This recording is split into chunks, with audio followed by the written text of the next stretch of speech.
예배에 참석하신 여러분들을 환영하고 축복합니다. 영상으로 예배 드리시는 모든 분들도 환영하고 축복합니다. 하나님의 깊은 임재가 이 자리 가운데 충만하도록 우리 통성으로 기도하도록 하겠습니다. 자비하신 아버지, 갈급한 마음 가지고 주님 앞에 나왔습니다. 주님의 은총의 그늘 가운데 아버지, 지친 마음, 지친 몸, 지친 육체 가지고 주님의 날개 그늘 아래 찾아왔사오니 주님의 따사로운 그 날개로 덮어 주시옵기를 원합니다.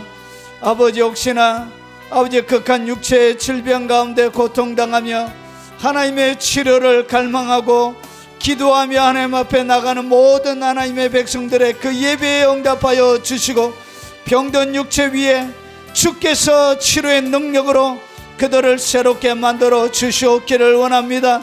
영적으로 눌려서 고통당하며 아버지의 회복과 놀란 자유를 아버지 원하며 하나님 앞에 부르짖는 그 간절한 기도들 가운데 하나님 응답하여 주시옵기를 원합니다. 오랫동안 아버지의 끔끔한 방에 갇혀서 고통당하는 우리의 자녀들을 하나님 긍휼히 베풀어 주시고 아버지 마약과 알코올과 수많은 정신병들 가운데 눌려 고통당하며 신음하는 아버지 우리의 자녀들에게 긍휼과 자비를 베풀어 주시고 예수 그리스도의 이름으로 노임을 허락하여 주시고 은총을 베풀어 주시고 거룩한 하나님의 자유를 주시옵기를 원합니다.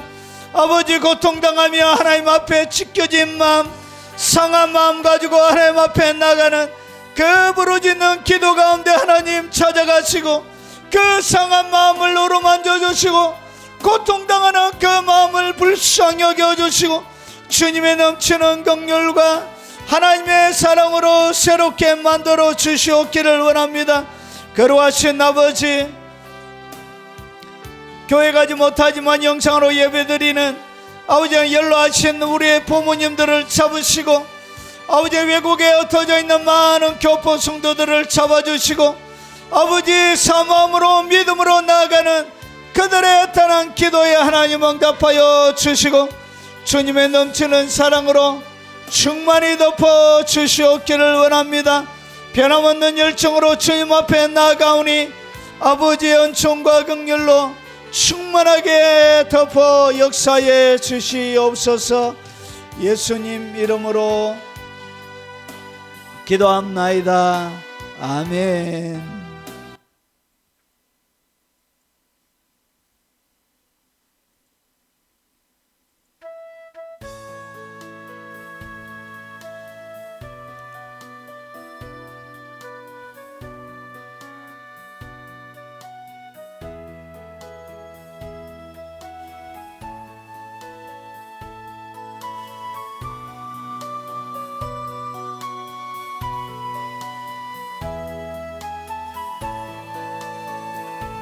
어린 양 예수,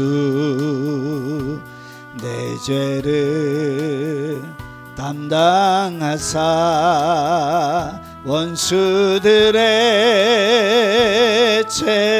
채찍에 온몸 찢기셨네. 외로움과 슬픔 홀로 담당하사 아버지의 노여움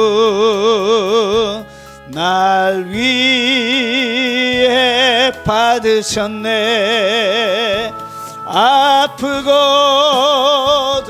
세린 눈물 홀로 흘리 주님이여, 주님 죽인 나의 죄를 용서하여 주옵소서. 어린 양 예수, 내 죄를 담당하사 원수들의 채찍에 온몸 찢기셨네. 외로움과 슬픔 홀로 담당하사 아버지의 노여움 날 위해 받으셨네. 아프고도 시린 눈물 홀로 흘린 주님이여, 주님 죽인 나의 죄를 용서하여 주옵소서. 어린 양 예수 내 죄를 담당하사 원수들의 채찍에 온몸 찢기셨네. 외로움과 슬픔 홀로 담당하사 아버지의 노여움 날 위해 받으셨네.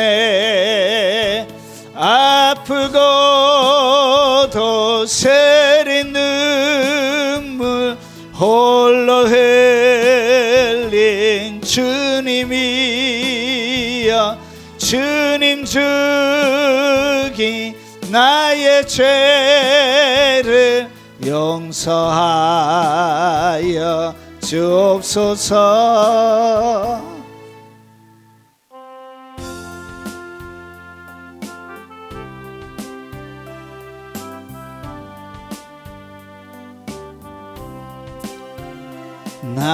나는 가리라 영원한 나라, 주님 손 붙잡고 나는 가리라. 정군 천사 나팔 소리 나는 그곳은 주님 계신 곳. 나는 가리라, 그곳에 가리라.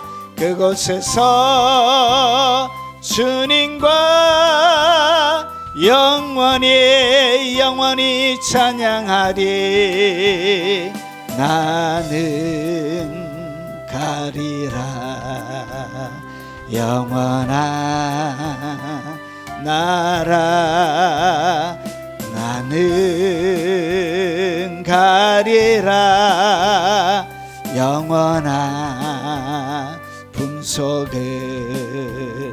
나는 가리라 영원한 나라.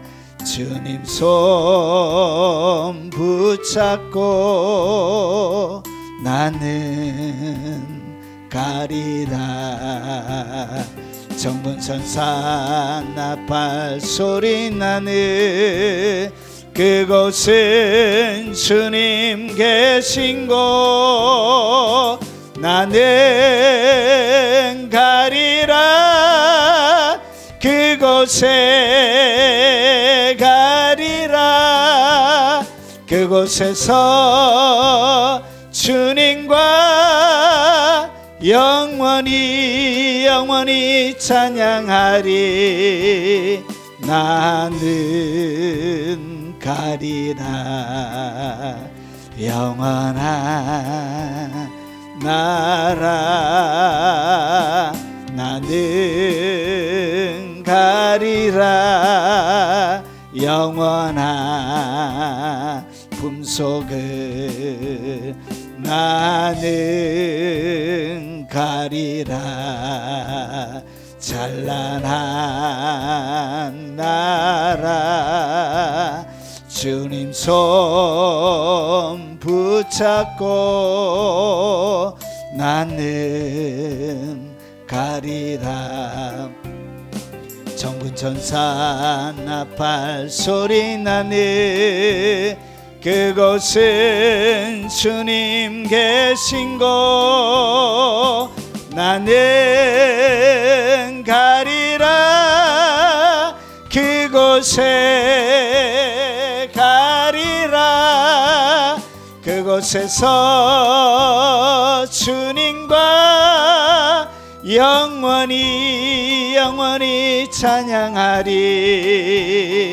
나는 배우리 찬란한 광채를 나는 배우리 찬란한 모습을 정군 천사 나팔 소리 나는 그곳은 주님 계신 곳 나는 가리라 그곳에 가리라 그곳에서 주님과 영원히 영원히 찬양하리 나는 배우리 찬란한 광채를 나는 배우리 찬란한 모습을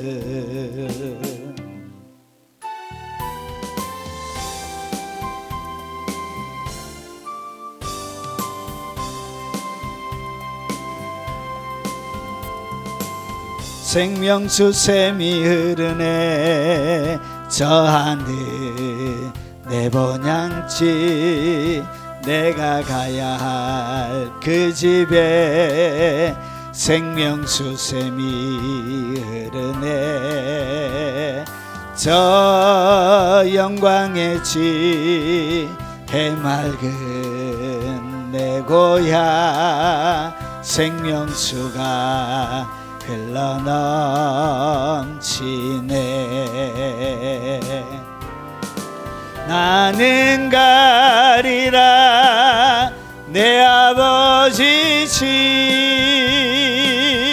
고통과 눈물은 사라지고 기쁨과 감사가 넘치는 곳 우리의 주님과 영원히 살리라 그리운 내 고향 하늘나라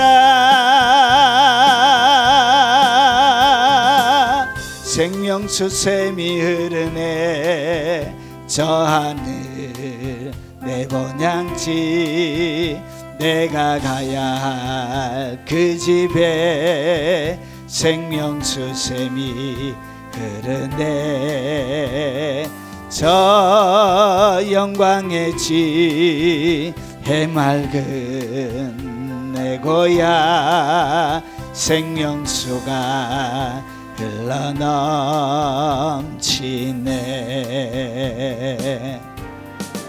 나는 가리라 내 아버지 죄 고통과 눈물은 사라지고 기쁨과 감사가 넘치는 곳 우리의 주 영원히 살리라. 그리운 내 고향 하늘나라. 나는 가리라 내 아버지 죄. 고통과 눈물을 사라지고 기쁨과 감사가 는 곳. 우리의 주님과 영원히 살리라. 그리운 내 고향 하늘나라.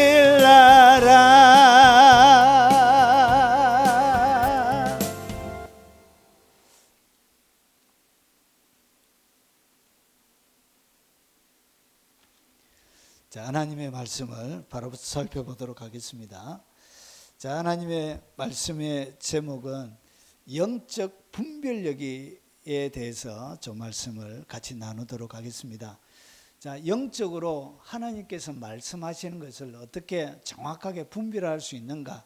특별히 부제로는 가르침, 우리가 설교를 듣든지, 그리고 때로는 성경 공부를 하든지, 때로는 성경을 읽든지, 이렇게 하나님과 관련되어 있는 일을 하면서 그 가르침과 그리고 내 속에 들어가는 이 생각이 성령으로부터 온 것을 어떻게 분별할 수 있는지 오늘 말씀을 통해서 같이 살펴보도록 하겠습니다. 자, 요한복음 14장 26절 말씀입니다. 짧은 한 절이기 때문에 같이 한번 읽어보겠습니다. 보혜사 곧 아버지께서 내 이름으로 보내실 성령, 그가 너희에게 모든 것을 가르치시고 내가 너희에게 말한 모든 것을 생각나게 하리라. 아멘. 자, 여러분, 솔로몬과 시편의 기자들이 인생에는 무엇이 있다고 가르쳐주고 있는가? 여러분, 솔로몬과 시편의 기자 시편을 가만히 읽어보면 공통적으로 많은 것들이 등장합니다. 그 중에 모든 사람에게 있는 것입니다. 전도서 9장 12절에 보면 분명히 사람은 자기의 시기를 알지 못하나니, 사람은 자기의 시대, 자기의 시기에 대하여 잘 알지 못한다고 이렇게 솔로몬이 우리에게 가르쳐 주고 있습니다. 우리는 이것을 알고 싶어 하죠.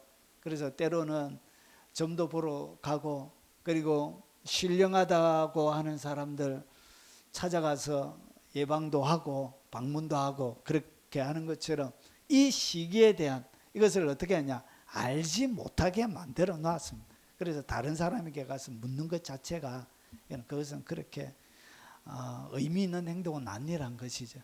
자, 이것이 마치 알지 못하는 것이 뭐와 똑같으냐, 물고기들이 재난의 그물에 걸리고, 물고기가 자기가 그물에 걸릴 줄을 자기가 전혀 모르죠. 그와 새들이 올무에 걸린 같이 요거와 똑같다는 것이, 인생의 시기를 어떻게 알지 못하느냐, 물고기가 그물에 걸리는 것과 똑같이, 새들이 올무에 걸린 것과 똑같이 우리 인생은 자기의 시기에 대하여 잘 알지 못한다는 것이죠.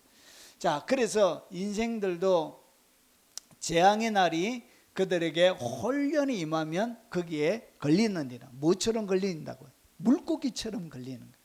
그리고 새들처럼 거기에 올무에 인생도 재앙의 날에 그에게 딱 걸리게 되어져 있다. 이렇게 솔로몬이 우리에게 가르쳐주고 있습니다. 시편에도 여러분 시편 107편 10절에 보면 사람이 흑암 그리고 사망의 그늘에 앉으며 공고와 쇠사슬에 매임은, 그러니까 오늘 여기에 네 가지에게 매이는 거예요. 이 매이는 것은 각각에 해당이 되는 거예요. 흑암에도 매이는 거예요. 인생이 깜깜한 거예요. 그렇게 열심히 노력해가지고 성승장구했는데 여러분 넘어질 때는 한순간에 넘어지죠. 그래서 깜깜한 거예요. 인생에 돌파구가 없는 거예요. 이런 교회도 참 아픈 사연들이 있는 교회들이 참 많이 있습니다. 특별히 여름 수련회가 되면 여러분 교회는 긴장합니다. 왜 긴장하냐? 여름 수련회 때 교회적으로 사고가 많이 나는 거예요. 그래서 제가 어떤 부교육자로 사역할 때는 물가에는 절대로 못 가게, 목사님이 물가에 만약에 수련회 장소를 섭외를 하고 잡았다, 캔슬을 딱 시켜. 장소 새로 잡아. 그러니까 사고가 날 수 있는 이런 장소들은 마지 않는다고요.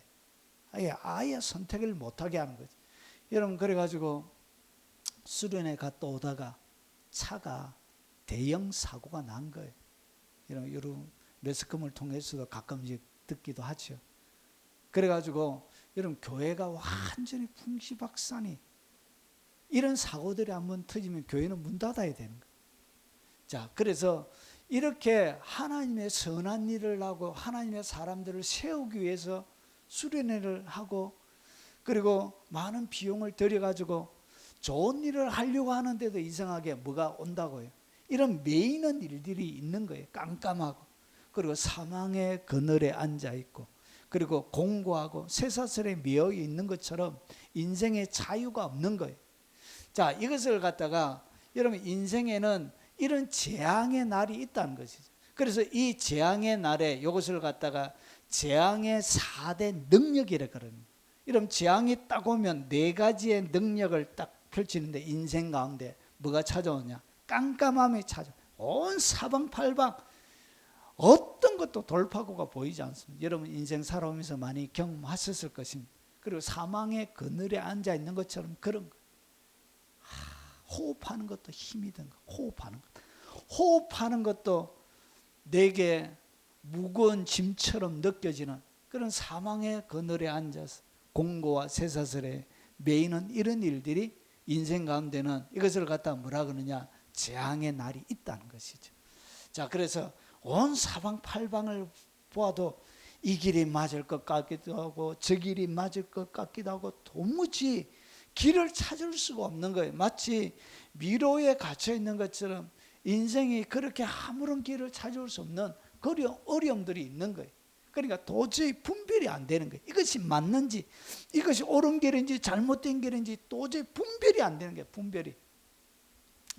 자, 그래서 보십시오. 이 문제를 해결하는 문제가 뭐 때문에 왔느냐? 자, 사망의 그늘, 흑암과 공고와 쇠사슬은 하나님의 말씀을 거역하는 것 때문에 인간에게 찾아오는 것입니다. 그리고 지존자의 뜻이 멸시가 되어질 때 그것 때문에 우리 인생 가운데는 뭐가 찾아오냐? 흑암과 그리고 사망의 그늘과 공고와 쇠사슬이 인생 가운데 찾아오게 되어지는 것입니다. 결국은 그의 삶들 가운데 하나님의 말씀이 없어질 그때 이런 모든 무엇을 잃어버리냐? 분별력을 잃어버린 거예요. 뭔가를 선택하고 결정할 수 있는 분별력이 사라지게 되어지는 것입니다. 그래서 인생의 문제를 해결하는 것은 무엇으로 해결이 되냐? 하나님의 말씀으로 해결하는 것입니다. 그리고 모든 분별의 기준도 결국은 하나님의 말씀입니다. 그래서 영적인 분별력은 어디에서 나오냐? 성경 말씀에서 나오는 거죠. 하나님의 진리의 말씀에서 나오는 것입니다.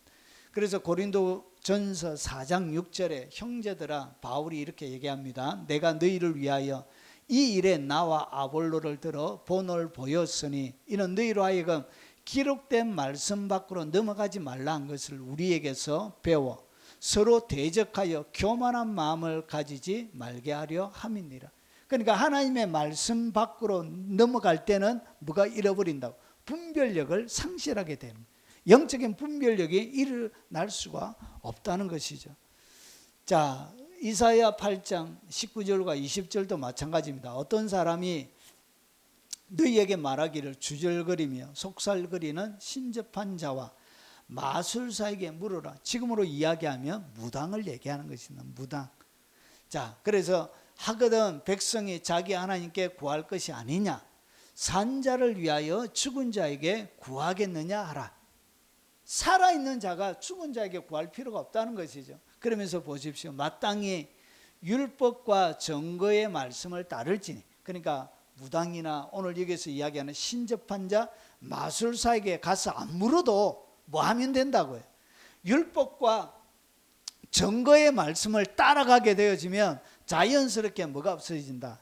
앞에 흑암과 공고와 쇠사슬과 그리고 사망의 그늘이 자연스럽게 없어진다는 것이죠. 자, 그래서 율법과 증거의 말씀을 따를지니 그들이 말하는 바가 이 말씀과 맞지 아니하면 그들이 정녕 아침빛을 보지 못하겠고, 하나님의 말씀과 다른 여러 가지 신접한 계략과 묘책을 내어도 여러분 그 묘책이 결국은 하나님의 말씀과 다를 때는 정녕 아침빛을 보지 못한다는 것이죠. 자, 그래서 모든 문제를 해결하고 그리고 모든 분별하는 그 기준은 뭐가 되냐? 하나님의 말씀이 곧 성경이 분별력이라는 것이죠. 이 성경 말씀이 결국은 분별력을 좌우하는 것입니다. 성경을 많이 아는 사람들은 자연스럽게 분별이 되는 것입니다. 저 설교가 맞는지, 저 가르침이 맞는지, 저렇게 이야기하는 말이 맞는지, 성경과 다른 것을 이야기하면 그것은 하나님의 뜻과 안 맞다는 것입니다. 기가 막힐, 여러분 압살롬에게는 하나님의 생각과 같은 아히도벨이라는 탁월한 지략가가 있었습니다. 여러분 너무나 탁월했습니다. 이 아히도벨이 다윗을 딱 볼 때, 여러분 유대 나라에게는 하나님께서 정하신 것이 뭐냐면 유대 나라 그 가나안 땅만 주신 거예요. 다른 땅을 주지 않았습니다. 그래서 다른 나라를 뭐 알지 못하냐? 하나님이 허락하지 않는 가나안의 7 족속 외에는 그 땅을, 다른 땅을 정복해가지고 제국을 만들 수가 없는 거예요. 그런데 이 아히도벨에게는 그 대단한 야망을 가지고 있었던 거예요. 대단한 힘 있는 야망을 딱 가지고 있었는데 이 다윗을 딱 봐보니까 제국을 이룰 만한 뭐가 안 돼요. 그릇이 안 되죠. 왜냐? 하나님의 법에 딱 가로자 막혀서 그 법 테두리 안에서만 살아가니까 도저히 안 되는 거예요. 그런데 그의 아들 중에 이 압살롬을 바라보니까 이 압살롬은 뭐처럼 보이냐? 다윗과 전혀 다르게 하나님의 법에 매이지 않는 사람, 하나님의 법에 안 매이는 거예요. 그래서 그의 아름다움, 탁월함, 뛰어남, 이것을 통해서 아버지에게 사랑을 받았지만 하나님의 법에 그가 구속을 당하지 않는 거예요. 결국은 어떻게 했냐? 압살롬을 죽인 것 때문에, 암논을 죽인 것 때문에 자기의 외할아버지 집에 가 있다가 결국은 요압을 통해서 다시 돌아오게 되죠. 그때부터 나라를 훔치기 시작했던 거예요. 아버지의 나라를 야금야금 잡아먹기 시작했던 거예요. 그래서 이 압살롬을 바라보니까 이 아히도벨이 이 야망 있는 놈처럼 보이는 거예요. 자와 손을 함잡으면 역사 속에 날마다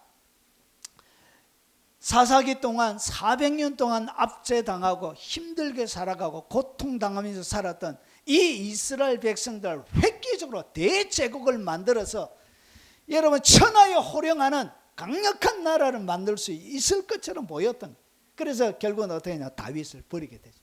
그러나서 압살롬을 딱 선택해가지고 여러분 건널 수 없는 강을 이 압살롬이 건너게 하죠. 그래서 뭐 하죠? 왕이 남겨놓은 후궁 10명과 같이 백성들이 보는 앞에서 동침하러 가죠. 여러분 아버지의 아내를 취하는 것은 돌에 맞아 죽여야 될, 여러분 하나님의 법에 금하는 것이. 그런데 무의의 구속 속박을 당하지 않는, 하나님의 법에 속박당하지 않는 거예요. 그래서 그의 계략이 오늘 그게 보면 하나님의 생각과 똑같더라 이렇게 되죠.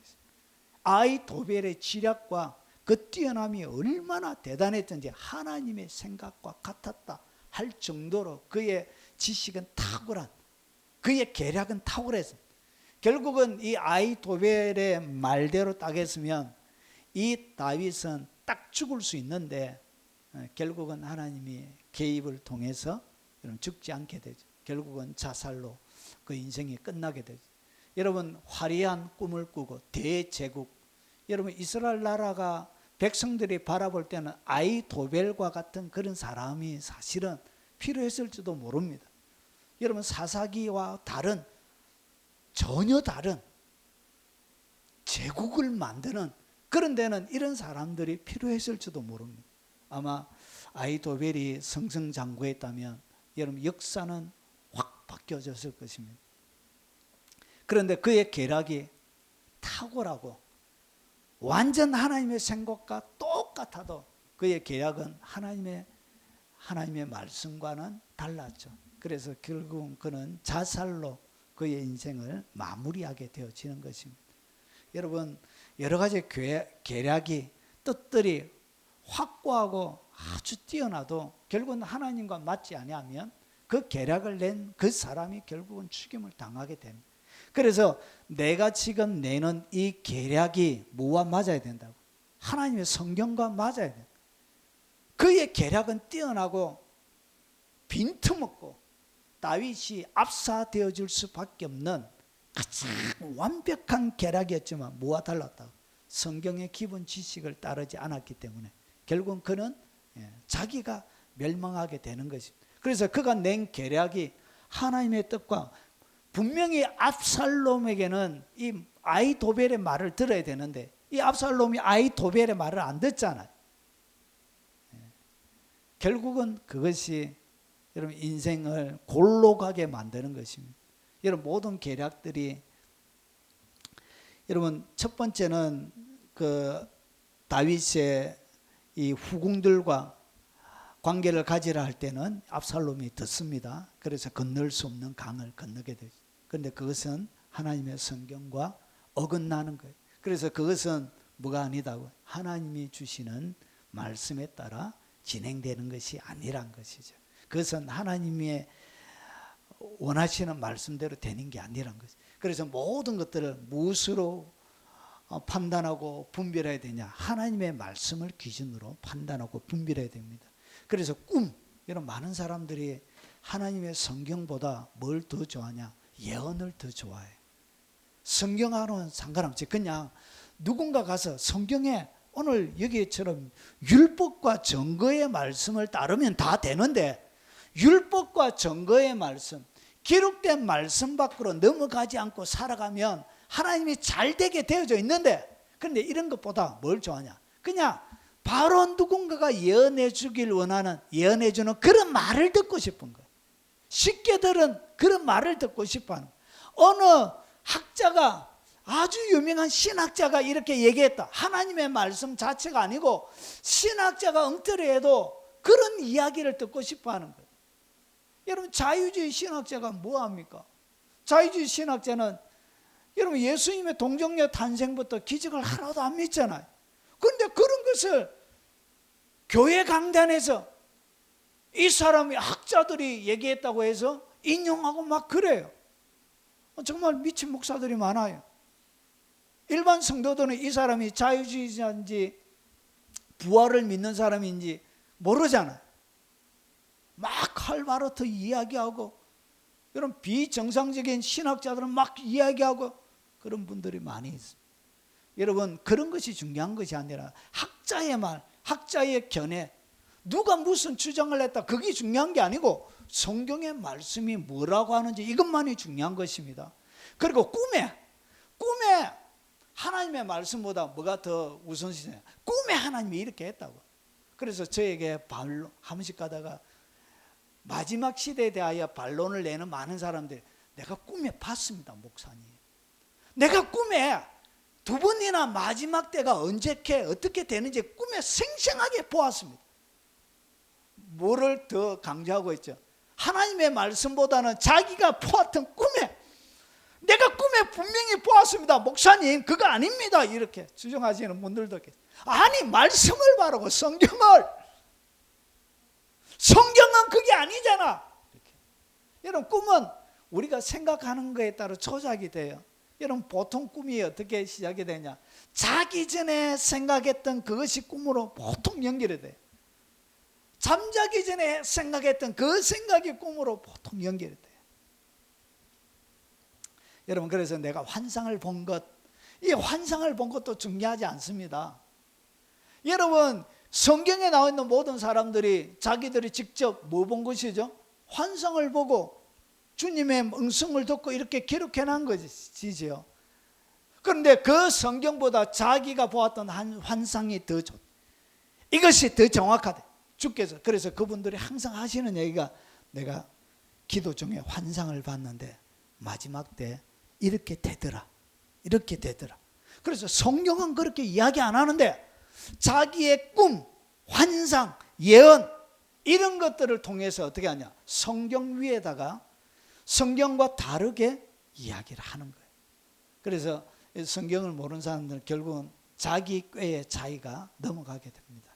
그래서 성경에 올인하는 사람이 돼야 되고 성경에 탁월한 사람이 돼야 돼요. 그래야 분별이 제대로 되는 거예요.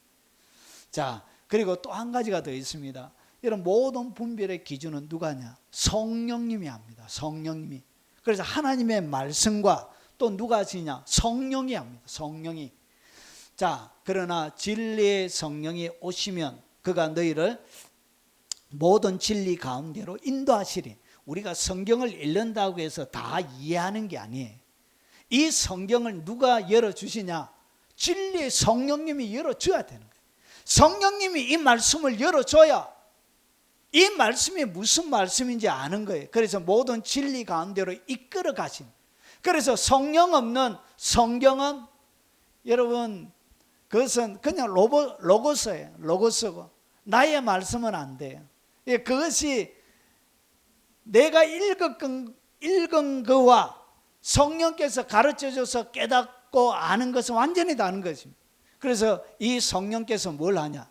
여러분이 알고 있는 성경을 열어주시는 거예요. 그래서 모든 진리 가운데로 성령께서 이끌어 가시는 거예요. 그가 스스로 말하지 않고 오직 들은 것을 말하며 장래일을 너에게 알리시리. 그러니까 이 성경 가운데 모든 여러분 장래에 일어날 모든 마지막까지 모든 이야기가 성경 가운데 다 기록이 다 되어 있어요. 그래서 성경이 이제 종결이 됐다 그런 거예요. 완성이 된 거예요. 자, 그래서 이 분별을 하는데 이 분별의 기준은 성경인데 이 성경을 누가 열어주시냐? 성령께서 열어주시는 거예요. 그래서 모든 분별을 하는 이 기준에는 두 가지가 분별의 기준이에요. 하나는 성경이고 하나는 성령입니다. 성령. 그래서 여러분 성장함에 따라 하나님의 말씀의 깊이가 다르게 열립니다.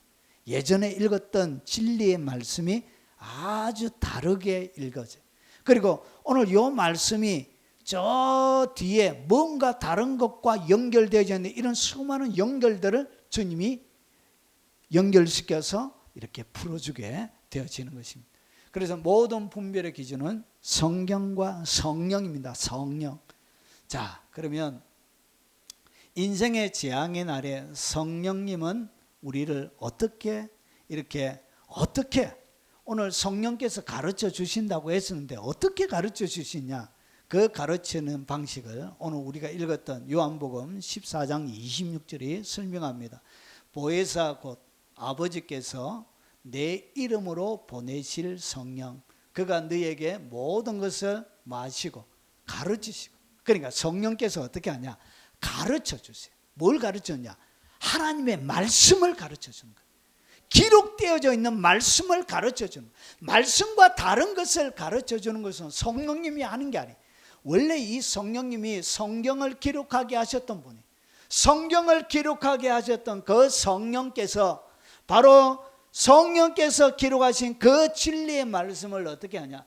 이렇게 선명하게 가르쳐 주시는, 가르쳐 주시면서 우리에게 뭘 하시냐?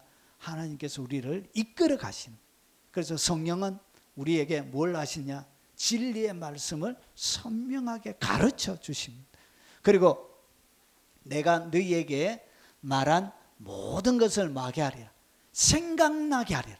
그러니까 성령님이 우리를 어떻게 이끌어 가시냐? 생각이 나게 하는 게, 생각이 뭔가 문득 갑자기 팍팍팍팍 지나다니는 이런 수많은 생각들을 성령께서 어떻게 하신다?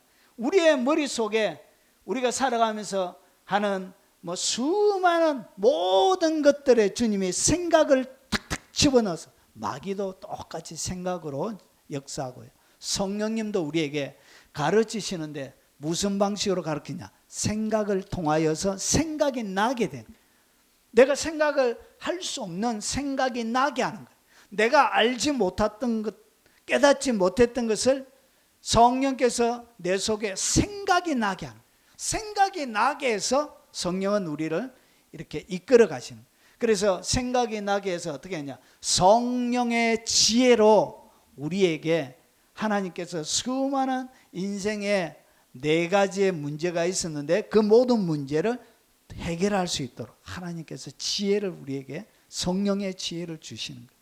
이 성령의 지혜가 딱 오게 되어지면 풀 수 없는, 여러분 온 쇠사슬에 매여져 있고요. 마음은 공고하고, 공고하다는 것은 마음의 여유가 하나도 없는 거예요. 어떠한 마음의 여유도 없는 거예요. 남을 생각하고 이해하고, 그리고 상대방의 입장에서 뭔가를 아래에서 생각해 볼 수 있는 그런 마음의 여유가 하나도 없는 거예요. 마음이 너무나도 공고한 거예요. 그리고 사망의 그늘에 앉아 있는 것처럼 생명의 어떠한 빗줄기도, 어떠한 생명의 공기도 느낄 수가, 호흡할 수가 없는 거예요. 그리고 깜깜한 거예요. 그 깜깜한 가운데도 뭐가 일어나냐, 성령의 지혜를 통하여 돌파의 능력을 우리에게 주시는 것입니다. 성령께서 우리에게 뭘 하게 하신다고? 생각에 기가 막힐 웅덩이에 악한 영들은 빠지게 하지만 성령께서는 기가 막힐 하늘의 지혜로 여러분의 인생에 돌파를 허락하시는 것입니다. 그리고 이 돌파뿐만 아니라 아주 놀라운 창의력을 하나님께서 우리에게 주시는 것이 아주 놀라운 거예요. 아주 기가 막힌 거예요. 원전을 어떻게 생각했을까요? 전기를 어떻게 그렇게 만들어낼 독창적인 생각을 했을까요? 이것은 이미 하나님의 방에 다 있는 창조물이에요. 그것을 갖다가 어떻게 하나님이 그에게 성령의 지혜를 주어서 그 창의력으로 전기를 만들어내는, 그리고 이 원전은 좀 폐기물부터 시작해서 위험한 것이 많잖아요. 새로운 창의력, 창조물이 필요한 거예요. 여러분 점점 여러분 전기차도 많아지고 뭐도 많아지죠. 여러분 AI가 들어가면 가장 심각한 문제가 뭐냐면 전기입니다. 전기. 엄청난 전기를 먹습니다. 그러면 다음 시대를 도약하기 위해서 우리 사회 가운데 뭐가 필요하냐, 새로운 에너지가 필요한 거예요. 화석 연료를 태워가지고 환경을 오염시키지 않고, 그리고 여러분 자연 친화적인 풍력이나 그리고 물이나 그리고 태양이나 이런 것들은 항상 일정하게 안 나오잖아요. 그래서 뭔가 안전하고 항상 일정하게 되어지고 자연에도 해가 되어지지 않는, 그리고 거기에 어떠한 다른 부속물을 집어넣어서 만들어내는 것이 아니라 무한동력할 수 있는 새로운 뭔가 창의력은, 이 시대를 돌파할 수 있는 새로운 창의력이 필요한 거예요. 그 새로운 기술을 만들어내면 전 세계를 막을 수 있겠죠. 잡아먹을 수 있겠죠. 돈이 들지 않는, 난방을 해도 돈이 하나도 안 드는, 우리가 불 켜놓고 에어컨을 켜고 이러면 에너지가 많이 들고 비용이 들잖아요. 그 난방을 해도 비용이 하나도 안 들고 에어컨을 켜도 비용이 안 되는 뭔가 새로운 것이 우리 세대 가운데 필요한 것입니다. 여기는 뭐가 필요하다? 성령의 새로운 지혜가 필요한 거예요. 놀라운 창의력이 필요한 것입니다. 주님이 뭔가를 감춰놓은 것이 있을 텐데. 자, 그리고 시공을 초월하여 새로운 기술들, 외계인이 만들었다고 얘기할 수밖에 없는 시간과 공간을 초월한 새로운 초기술들이 누구를 통하여? 성령의 지혜를 통하여 만들어지게 되어집니다. 여러분, 세상에 수많은 문제들이 참 많이 있습니다. 우리가 살아가는 우리 개인의 문제뿐만 아니라 사회의 문제도 있고요. 그리고 전 국제적인 그런 수많은 문제들이 많이 있습니다. 그 문제들을 돌파해 나가고 해결할 수 있는 창조적인 그런 능력. 여러분, 저런 정수기 저런 거 말고 그냥 공기 중에도 H2O가 있잖아요. 산소하고 수소가 만나면 H2O가 돼서 물이 만들어지는 것처럼 얼음 갖다 대면 그 컵 옆에 물이 쫙쫙쫙쫙 생기는 것처럼, 이런 자연계에 존재하는 하나님의 다소 독특하고 놀라운 창조의 방법으로 비용이 들지 않고 비가 오지 않아서 먹을 물이 없어가지고 흙탕물 퍼먹고 그렇게 오염되어져 있는 그물 위에는 소가 똥을 싸고, 여러분 오토바이 싣고 위에는 빨래하고 또 그물 퍼가지고 마시고 그물에 밥 해가지고 먹고, 그런 정말 어려운 그 문제를 해결할 수 있는 그런 이 시대의 새로운 방밀, 이 시공을 초월한 새로운 신기술들이 많이 필요하다는 거예요. 비용으로 삼아서 팔아먹는 거 말고 저 비용, 그리고 무상으로 공급해 줄 수 있는 그런 아름다운 창조물, 신기술들, 이런 많은 것들을 어떻게 하냐, 하나님의 이 성령의 놀라운 지혜로 우리에게 뭐하게 하신다고? 생각나게 만들어요. 생각나게. 뭔가 주님이 뭔가 해 주실 것 같은, 뭔가 여기에 우리가 알지 못하는, 뉴턴이 사과 떨어지는 거 딱 바라보면서 만유인력을 여러분 그가 발견했던 것과 똑같은 새로운 뭔가 하나님의 초기술들을 이 세대에 필요하다는 거죠. 여러분의 삶들을 획기적으로 바꿀 수 있는 그런 하나님의 새로운 지혜가 가정들마다, 그리고 사회, 여러분 각국 기업들마다도 많이 필요하다는 것이죠. 자, 그러면 이 지혜는 어떤 것들이 있는가? 우리가 지혜라고 해서 다 성령님이 주는 것은 아닙니다. 오늘 성령께서 가르치고, 그리고 성령께서 생각나게 하는데, 내가 생각나게 하는 것, 가르침을 받는 것, 이것이 성령님이 주시는 것인지 그리고 아닌지 우리가 어떻게 알 수 있느냐? 분별이 필요하다는 것이죠. 그래서 하나님의 말씀으로 분별하지만 이런 말씀도 모를 때가 있는 것이죠. 그래서 그 분별할 수 있는 방법을 바울이 우리에게 설명하고 있습니다. 자, 지혜는 두 가지가 있습니다. 악한 영이 주는 지혜가 있고요, 그리고 하나는 성령이 주는 지혜가 있습니다. 앞에서 언급했던 아이도벨은 절묘한, 아주 묘척이긴 하지만 악한 영이 준 지혜죠. 그리고 성령이 준 지혜. 어떻게 이 두 가지를, 내가 생각 속에 드는 이런 수많은 생각들이 성령께서 지금 내게 주시는 것인지 악한 영이 주는 것인지 어떻게 분별하고 그 하나님의 뜻들을 내가 맞춰서 살아갈 수 있는가, 그 분별을 하는 방법을 같이 보겠습니다. 자, 먼저 악한 영의 지혜가 특별한 특징을 가지고 있습니다. 악한 영들은 항상 이런 특징을 가지고 있습니다. 자, 악한 영의 지혜가 뭐냐? 야고보서 3장 14절부터 16절에 보면, 그러나 네 마음속에 독한 시기, 여러분 악한 영이 주는 생각들 속에는 항상 그 생각이 들기 전에 마음에 뭐가 있다고? 독한 시기가 가득합니다. 그래서 악한 영이 드는 생각은 언제 생기냐? 내 마음속에 여러분 독한 시기가 생기는 거예요. 여러분 인생이 흑암이 있고요, 그리고 인생이 막 공고하고요, 사망의 그늘에 앉아 있는 것처럼, 쇠사슬에 매여져 있는 것처럼 이라면 내 삶들을 어둡게 만드는 대상자가 있는 거예요. 나를 공고하게 만드는 사람이 있는 거예요. 사망의 그늘 가운데 앉아 있게 만드는 사람이 있는 거예요. 흑암 가운데서 빠져나올 수 없게끔 만드는 뭔가 대상자가 있는 거예요. 그래서 그런 사람들을 향하여 내 마음에 뭐가 생긴다고요? 마음에 독한 시기심이 생겨요.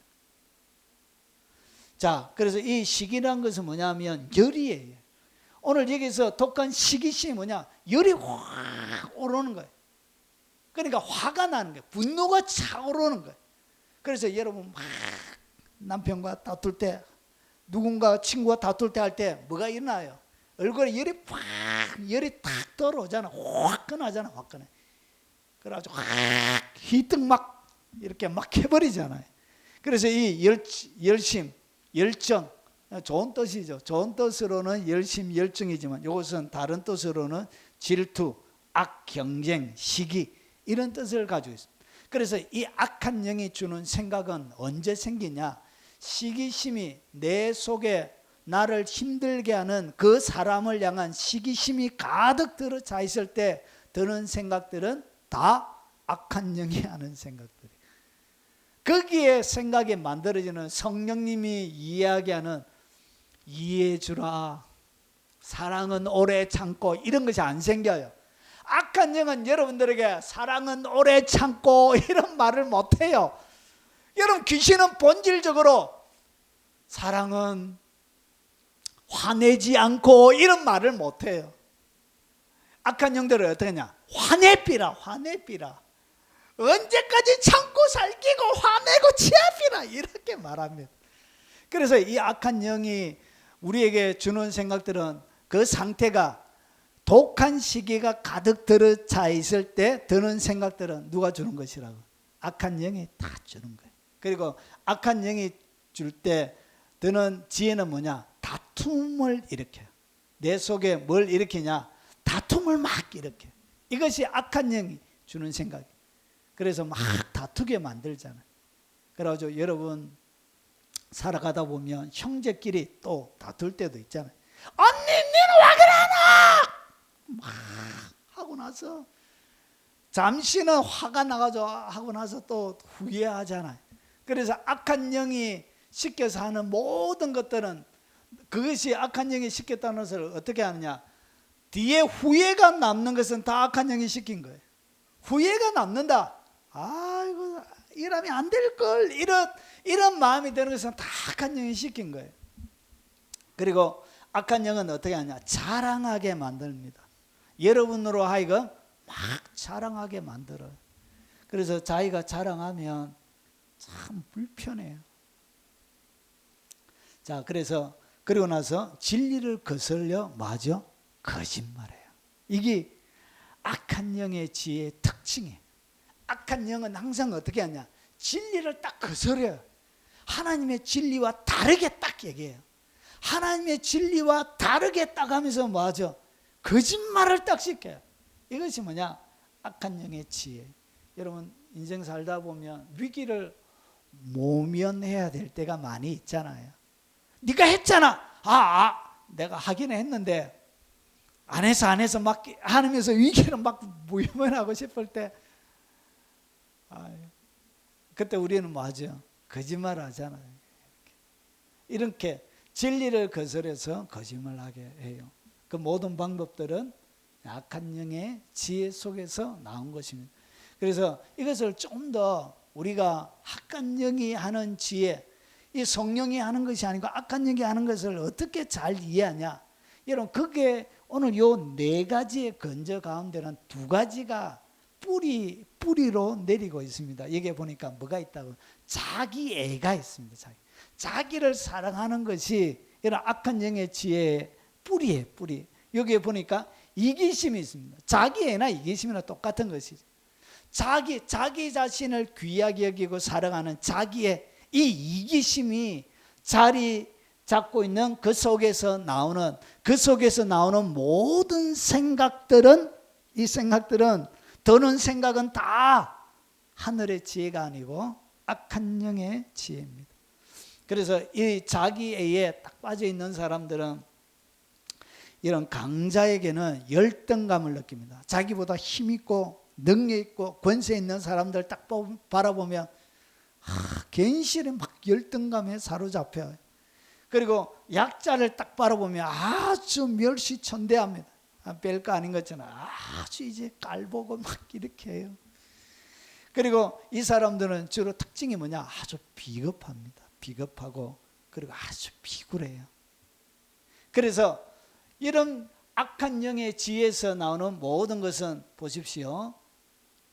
이러한 지혜는 위로부터 온 것이, 그러니까 독한 시기, 다툼, 자랑하지 말라, 진리를 거슬려 거짓말하는 것은, 이러한 지혜는 위로부터 온 것이 아니에요. 땅 위의 것이요, 정욕의 것이요, 귀신의 것이니 시기와 다툼이 있는 곳에는 뭐가 있다고요? 혼란이 있는 거예요.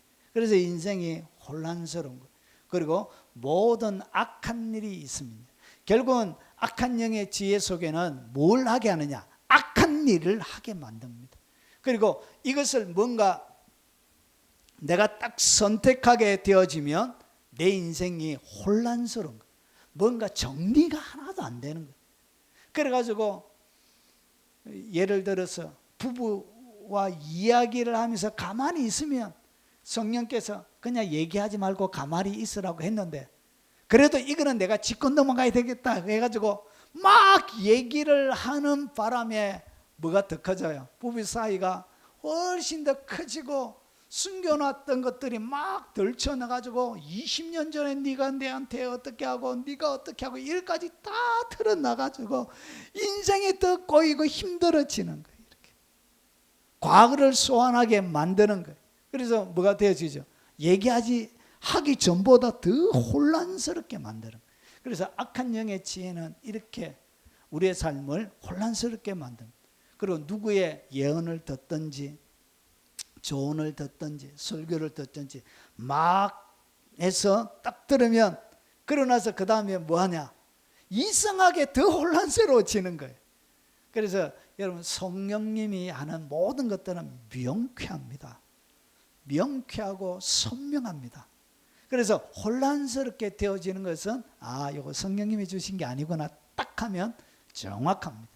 그래서 여러분, 이것이 하늘의 것인지 안 그러면 땅의 것인지 혼란스럽거든. 뭐만 보면 된다. 더 혼란스럽게 되어진다. 이러면 그것은 하늘의 것이 아니란 거예요. 그래서 악한 영의 지혜는 땅 위의 것이에요. 그리고 이것은 정욕적이에요.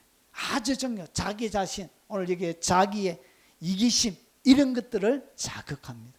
그리고 이 정욕적인 것, 땅의 것, 이것을 갖다 뭐라 그러냐? 귀신의 것이라. 누가 얘기한다? 귀신이 우리에게 생각을 집어넣어서 하는 것이란 것이죠.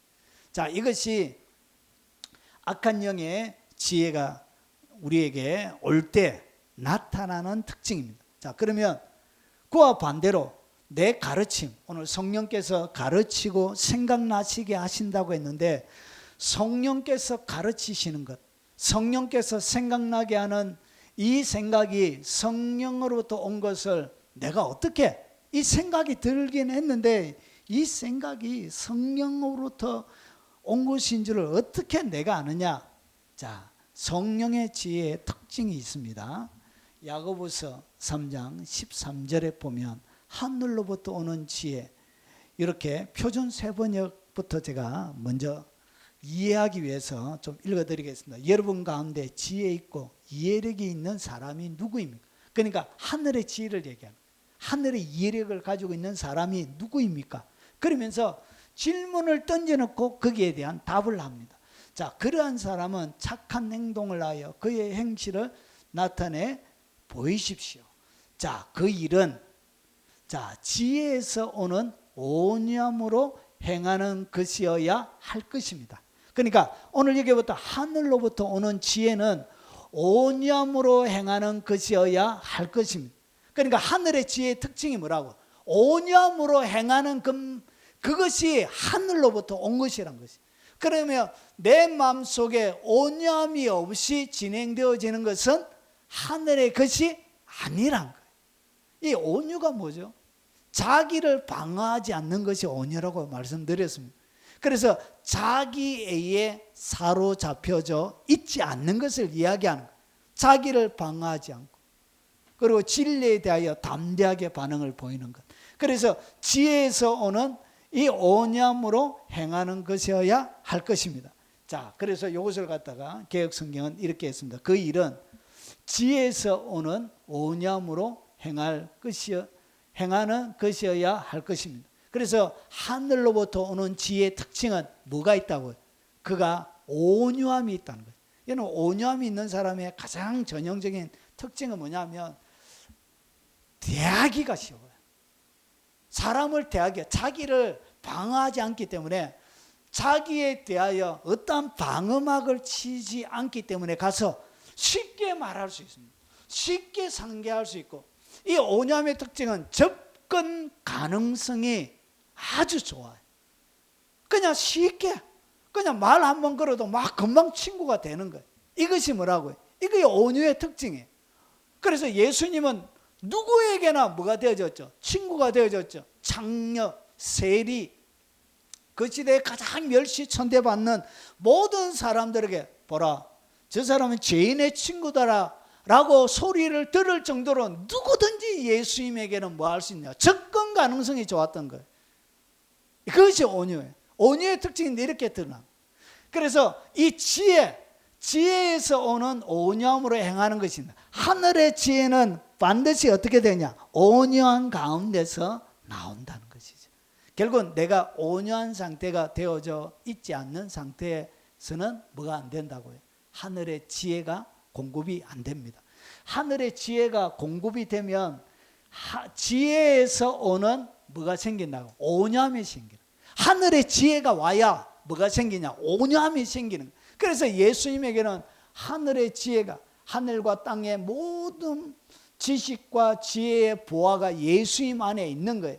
그래서 하늘에 온 지식과 지혜의 그 보화 때문에 예수님에게 뭐가 나왔다고요? 나는 마음이 온유하고 겸손하니. 그래서 온유와 겸손은 항상 두 친구예요. 같이 가요. 겸손한 사람이 온유한 사람. 여러분, 자기를 낮추고 겸손한 사람은 접근하기가 쉬워요. 엄청나게 부자인데도 가까이 가서 말 걸기가 좋아요. 여러분, 그가 엄청난 박사고 똑똑하고 현명한 현자인데도 가까이 가서 말 걸기가 좋아요. 여러분, 하늘의 지혜가 아닌 일반 사람들의 최고봉에 올라가 있는 사람은 가서 말 걸기가 어려워요. 접근하기가 어렵습니다. 예수님은 접근하기가 너무나 쉬웠던 거예요. 왜냐? 마음의 온유와 겸손이 있었기 때문에 그런 것이. 그런데 이 마음의 온유와 겸손은 어디에서 나오냐? 하늘의 지혜에서 오는 온유함으로 행하는 것이. 지혜에서, 하늘의 지혜에서. 이 하늘의 지혜는 어떻게 공급이 되냐? 성령께서 우리에게 하나님의 말씀을 열어주심으로 이 지혜가 우리에게 공급되는 거예요. 하늘의 비밀을 가르쳐 주심으로 이 지혜가 공급된. 하늘의 지혜가 와 있어야 그 다음에 외형적인 형태로 뭐가 나오냐? 온유한 삶이 되는 것입니다. 자, 그래서 이 하늘의 지혜가 와야 되는 거예요. 하늘의 지혜가 오면 온유함으로 행하는 것이 가능하게 돼요.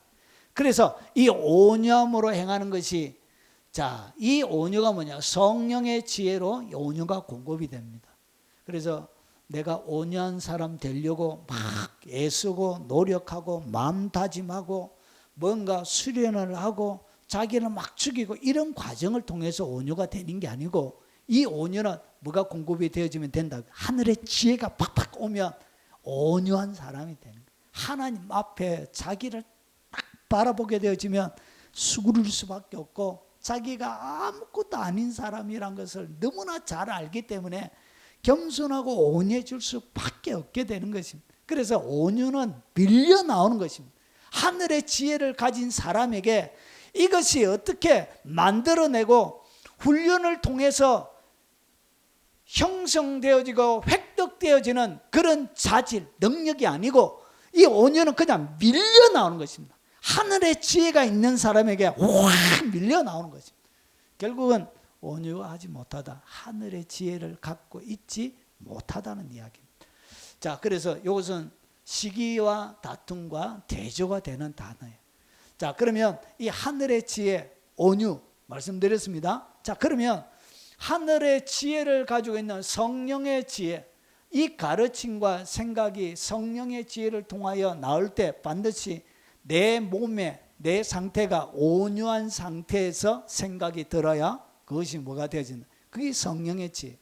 그런데 이 성령의 지혜가 온유한 가운데, 오늘 여기 보니까 위로부터 난 지혜는 첫째는 뭐하고? 성결하고. 예, 온유한 가운데 나오는 지혜는 뭐가 되지냐? 성결합니다. 성결. 결국은 아이도벨이 실패한 것은 무엇을 깨버렸다고요? 성결을 깨버린 거예요. 성결을. 자기의 계모와 관계를 가지게 만드는 성결을 깨버린 거예요. 그래서 하나님의 지혜는 항상 성결합니다. 성결하다, 청결하다. 여러분, 이 성결이 결국 무슨 뜻과 같으냐? 완전한 이라는 단어와 똑같은 것입니다. 여러분, 성결해야 사람이 완전해지는 것입니다. 순결, 깨끗한, 순전한 그런 뜻을 가지고 있습니다. 그리고 두 번째, 첫 번째, 여러분 잘 보십시오. 지혜의 첫 번째가 뭐라고? 성결이에요. 성결. 그 성결이 되어지면 그 다음에 뭐가 나오냐? 그 다음에 화평이 나오는 거예요. 여러분 사람들 앞에 자기가 완전하고 깨끗하고 순결하기 때문에 여러분 뭐 할 필요가 없냐? 다툴 필요가 없는 거예요. 다툴 이유가 없는 거예요. 자기를 변명할 거리가 없는 거예요. 자기를 뭔가 여러분 변호사나 뭔가를 선택해서 자기에 대하여 변호할 필요가 없게 되어지는. 왜 그러냐? 그는 성결하기 때문에. 이 성결함 속에 뭐가 나오냐? 화평이 나오는. 결국은 화평을 깨는 모든 것들은 하늘의 지혜가 안 내요. 화평을 깬다. 여러분 분노한다. 오늘 여기에 다툰다. 그런 말이죠. 결국은 그것은 온유한 상태에 있는 것이 아니란 것이죠. 그리고 그 다음에 관용하는. 관용이 뭐냐? 너그러운 거예요. 그냥 좀 봐주는 거예요. 여러분 실수해도 좀, 여러분 원래 인간의 특징이 뭐죠? 그게 실수 아닙니까? 실수. 여러분 사랑하면 실수 너그럽게 봐줍니다.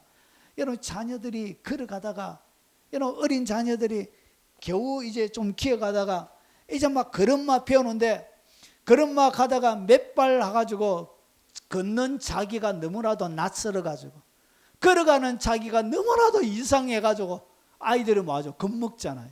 겁먹어가지고 주저앉잖아요. 내가 기어야 되는데 내가 걷고 있으니까 얼마나 자기가, 원래는 자기는 기는 것만이 인간인 줄 알았는데 자기가 걷고 있으니까 얼마나 놀라겠습니까? 그래서 떡 주저앉잖아요. 그 주저앉는 이놈의 새끼, 네가 인간이 돼가지고 짐승처럼 네 발로 걸으려고 그래 하면서 막 이렇게 우리가 혼내고 야단치고 막 윽박지르고 그러지 않잖아요. 두 발로 걸어 이놈의 자식아! 그럼 몽둥이 가지고 막 혼내고 때리고 이렇게 안 하잖아요. 그럼 그와 똑같이 모든 사람들의 뭐가 있어요? 너그러움이 있어야 돼.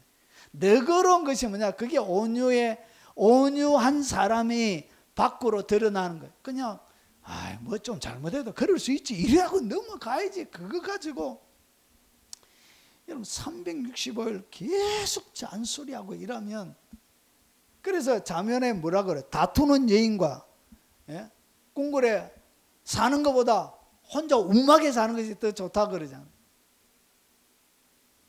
여러분 그래서 뭐 해야 된다고요? 하늘의 지혜는 관용합니다. 너그럽습니다. 그럴 수 있지 뭐. 그럴 수 있지 뭐. 이리하고 넘어가야지. 그거 가지고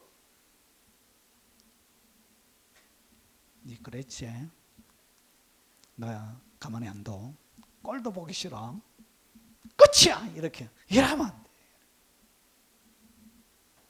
주님이 여러분들과 똑같이 그러면 어쩌겠습니까? 여러분 행한 대로 받습니다. 여러분 위로한 자에게 주님이 뭘 줘요? 위로 주잖아요. 똑같은 원리에 내가 너그럽게 관용해 줘야 주님의 관용이 내게 적용이 되는 거예요. 자, 그리고 양순이에요. 이 양순이 온유와 가장 닮은 단어예요. 이 양순이 뭐냐? 고분고분하는 거예요. 우리 어린아이들 보면 뭣도 모르고 말 잘 듣잖아요. 그래가지고 아이들 유치원 갈 때 절대로 나쁜 아저씨가 말 걸거든 말 대꾸도 하지 말고 사탕 주거든 받지도 말고 인사도 하지 말고 손도 잡지 말고 전화번호도 가르쳐주지 말고 신신당부하잖아. 우리 어린아이처럼 어린아이와 같지 않으면 천국에 가지 못하리라 했던 것처럼 어린아이 특징은 양손에 고분고분한 거예요. 말을 잘 듣는 거예요. 그리고 여러분 다루기가 쉬운 거예요. 그리고 쉽게 복종하고 유순한 거예요. 그래서 사람을 만나면 이 양순한 사람이 있어요.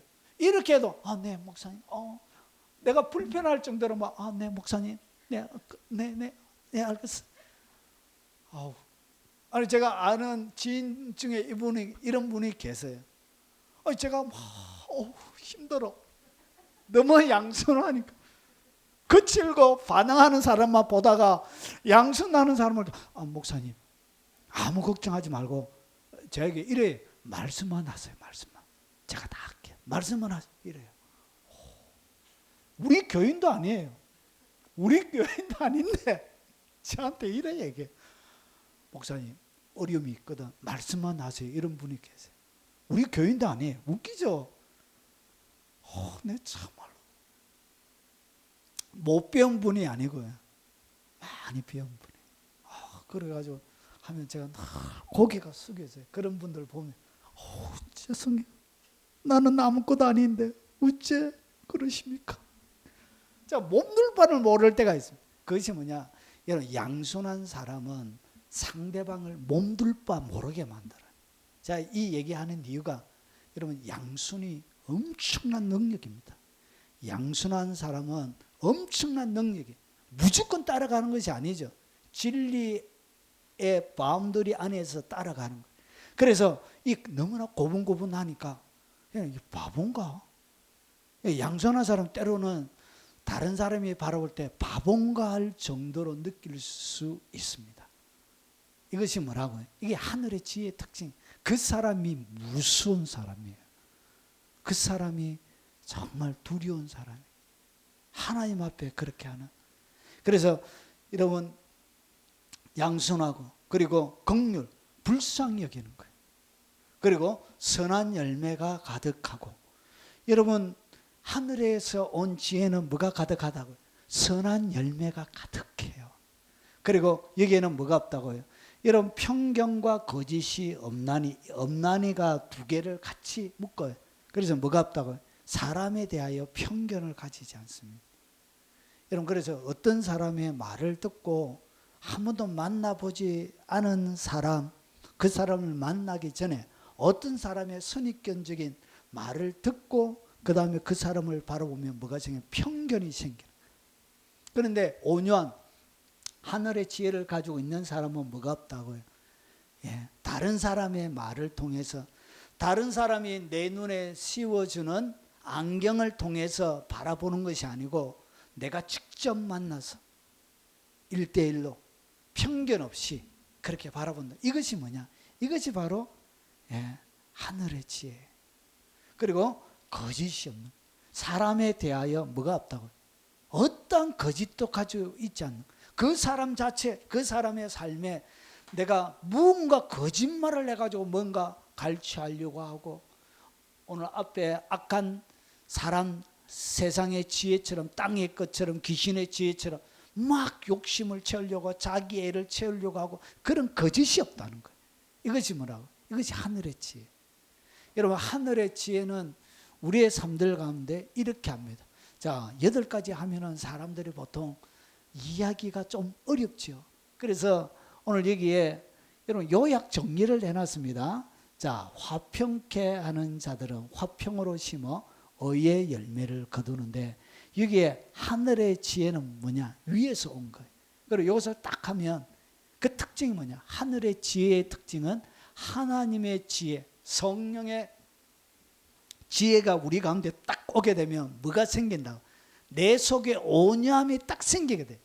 그래서 기도 응답이 딱 떨어질 때 여러분 마음이 어떻게 풀어지죠? 사람이 너그러워지잖아요. 여러분 엄청나게 여러분 탁 뛰어지면, 여러분 로또 한 1000억 정도 걸리면 여러분 한 100명 식사 한번 대접하는 거 쉬운 것처럼 똑같이 하늘의 응답이 딱 떨어지면 내 마음에 여유가 생기기 때문에 온유가 생기게 되어져 있습니다. 그래서 이 온유의 사람들은 뭘 만들어낸다고? 열매 자체가 화평을 만들어내요. 이 화평을 통해서 맺혀지는 것이 뭐가 맺혀지냐? 여러분, 화평하지 않고는 의의 열매가 맺혀지지 않습니다.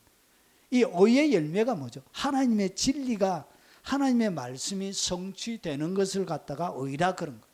율법을 이루는 것을, 율법을 내가 지키는 것을 의라 그럽니다. 의. 그러면 하나님의 뜻이 이루어지는 것, 그것을 갖다가 의의 열매라 그러는 것입니다. 그래서 성령의 지혜는 위로부터 오고, 그래 2가지가 있습니다. 뭐가 있다고요? 온유와 화평이 있습니다. 그래서 의의 열매를 맺고 선한 열매가 가득 들어차게 되는 것입니다. 그래서 하늘의 지혜는 항상 뭐하지 않다고? 다투지 않습니다. 시기하지 않습니다. 자랑하지 않고 거짓말하지 않습니다. 자, 그래서 모든 사람과 더불어 뭐 했다고요? 화평함과 거룩함을 따르라 명령하고 있습니다. 오늘 히브리서 기자가 명령하고 있습니다. 그런데 이 화평함과 거룩함이 없인, 이것이 없이는 아무도 주를 맞지 못하리라, 보지 못하리라. 주님을 못 만날 수도 있다는 것이, 뭐가 없이는? 내 속에 화평함이 없이는, 내 속에 거룩함을 유지하고 있지 못한 사람은 주님을 보지 못할 수도 있다. 오늘 이렇게 주님을 오늘 못할 수도 있다가 아니고, 성경은 이것이 없이는 아무도 주를 맞이 못하리라, 보지 못하리라, 이렇게 기록하고 있습니다.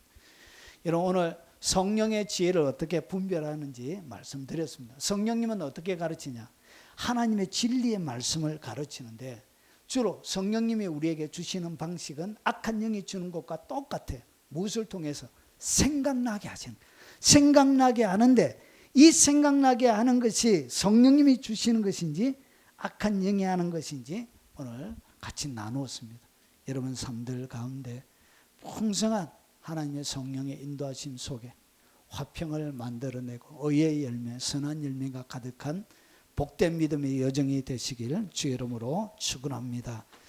자, 우리에게 영원한 자유를 주시기 위해서 이 땅 가운데 오신 그 아름다운 예수님을 한 번 더 찬양하도록 하겠습니다.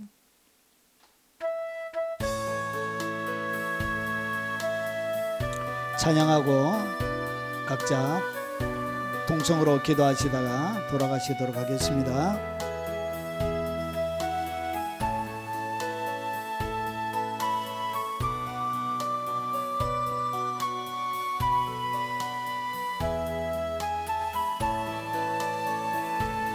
어린 양 예수,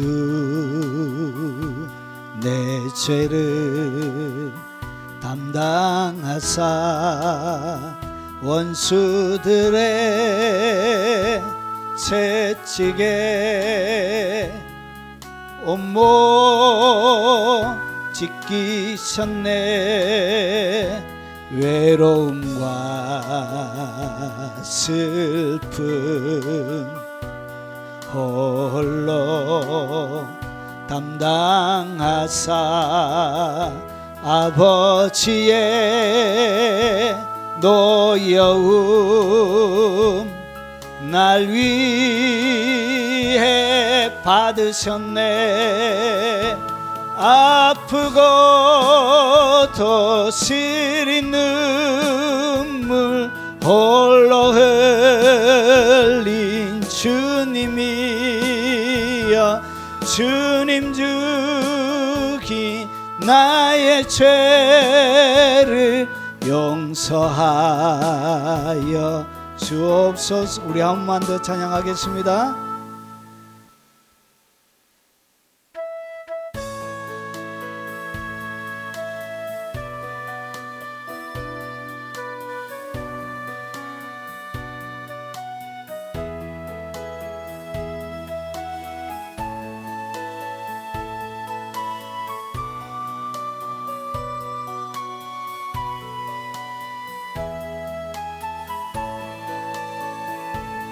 어린 양 예수, 내 죄를 담당하사 원수들의 채찍에 온몸 찢기셨네. 외로움과 슬픔 홀로 담당하사 아버지의 노여움 날 위해 받으셨네. 아프고 또 시린 눈물 홀로 흘린 주님이여, 주님 주기 나의 죄를 용서하여 주옵소서. 우리 통성으로 기도하도록 하겠습니다. 그러하신 아버지 감사합니다. 아버지, 우리의 삶에 자유를 주시기 위하여 이 땅 가운데 오신 주님, 그 주님의 지극한 사랑이, 그 지극한 은혜와 아버지 그 지극한 용서와 사랑이 우리의 삶들 가운데 넘쳐날 수 있도록 주님 역사하시고